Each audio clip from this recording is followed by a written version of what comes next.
Hey folks, and welcome back to the Kingshot Kickstart series where we tutorialize things not really well explained in the game. I was originally planning to do a video on Gen 4 heroes today, but Gen 5 is coming out on the earliest servers and I want to use that to inform the investment case for Generation 4. So instead what I'm going to do today is talk about how exactly widgets work in this game, because it can be a bit unexpected and even downright surprising versus how it's actually explained in the game. And at the same time, it's really important to understand these because widgets, which build exclusive gear, radically impact hero investment decisions. And to more fully understand hero investment overall, check out last week's video about heroes being a depreciating asset, as well as my hero reviews playlist, both linked below in the description. So basically, each mythic hero has potential for exclusive gear, which can only be unlocked by widgets. It takes 5 widgets for the first level, 10 widgets for the second level, 15 for the third, and so on and so forth, up until 50 widgets, which are needed for the 10th and final level of the exclusive gear. That's 275 widgets in total.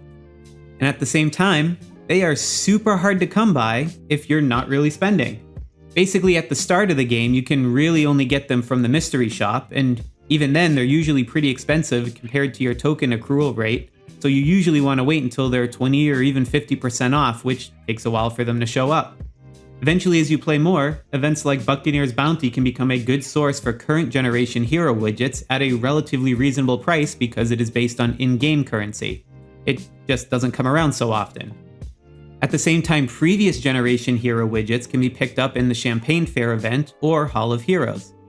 It's highly improbable as a free-to-play player that you'll be able to max out the exclusive equipment of a current generation hero while it's still relevant, without some crazy long-term planning. So don't stress yourself out if you can't build these. But are widgets actually worth the trouble? Well, unfortunately, the answer is a resounding yes. Odd levels of exclusive equipment unlock a unique conquest ability, while even levels unlock a stat bonus in Expedition mode.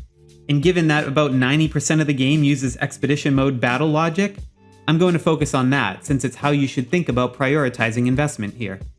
While maxing this thing out for a 15% stat bonus might not sound like much, it's actually massive because widget bonuses go in as a special bonus.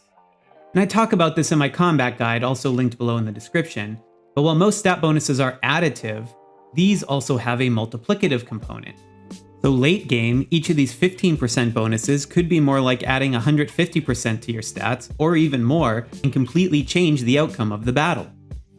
In addition, there are stats on the widget itself outside of the ability, but these are additive, not multiplicative. Still, they can bring significant health and lethality to expedition battles, which are extremely important stats. But if every orange mythic hero has the potential for them, and the widgets are so hard to come by, then how do you choose where to invest? First, expect each new generation of heroes to have bigger stats on their exclusive equipment than the previous generations.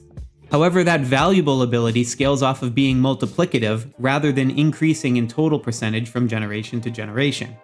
So for the first 4 hero generations, we've not actually seen it increase beyond 15%. And you'll also see that different exclusive gear for different heroes raises different types of stats. And while the devs keep the damage formula a secret, there are various schools of thought out there about its exact nature. Either lethality is better than attack, or lethality and attack are equally weighted in the damage formula, but people tend to be more likely to lack lethality, which makes it proportionally more valuable. The same is true with health and defense. Either you believe that health is more valuable than defense, or health and defense are equally weighted in the damage formula, but people tend to be more likely to lack health, which makes it proportionally more valuable. So overall, the community generally tends to receive health and lethality widgets better, but not to the point that attack or defense boosting widgets are seen as bad. And the other thing you'll sometimes see is that widgets work on Rally Squad, which in some heroes can sometimes get translated as Rally Attack. Despite the difference in wording, these actually mean the same thing. Other widgets work on Defender Squads, or Defender Troops, but again, these mean the same thing. And this is where we start to get into the weird world of widget stats and abilities. So let's break this down.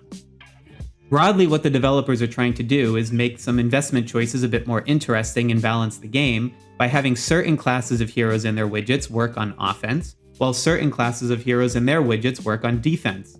In general, these widgets are meant to be used in rallies only, but due to the way it's coded in the game, can actually lead to a number of really confusing edge cases. For example, Marlon's Admiral of the Line ability works on rally squads, but you have to know the game only means offensive rallies. If you are in a defensive rally or garrison and someone is attacking you, then you can look at the rally bonus window and see that this rally bonus is not actually in effect, even though it's called a rally. So for this reason, these rally squad abilities are frequently called offensive widgets by players to help reduce some of this confusion. Another point to note is that these widgets only work in rallies, not solo march attacks. So if you're doing a solo attack in the game, these abilities will not fire. This is important to keep in mind because it means if you are not planning on being a rally leader often, then you might not get much out of an offensive widget. Now if we talk about defensive widgets, like Zoe's Dark Lady ability, then it gets a little more interesting. The description doesn't specify if it needs to be in a rally or if it will work solo, and the answer to that is a crystal clear sometimes. Thanks again to my Sloth Squad for supporting me in making guides like this, and check out the description below for how to join as well as other ways to support me in producing new content. Okay, buckle up. If you're in a defensive rally, such as defending a castle during the castle battle, then the defense widgets will work. But if you're by yourself out in an encampment or at a resource node and get attacked, your defensive widget will not fire. However, there is a third category for defensive widgets, which is solo defending what I would call a rallyable location. For example, defending an outpost by yourself. In this event, your defensive widgets will fire even though you are by yourself, just like you were in that resource node. And this is true even if you and your opponent are solo fighting. And this can create some really weird situations. So for example, a couple of my alliance members were testing out some combat in this level 1 forager. And here's a battle report of the two of them doing a rally. Now, this rally only had the two of them individually fighting with each other and no other members present.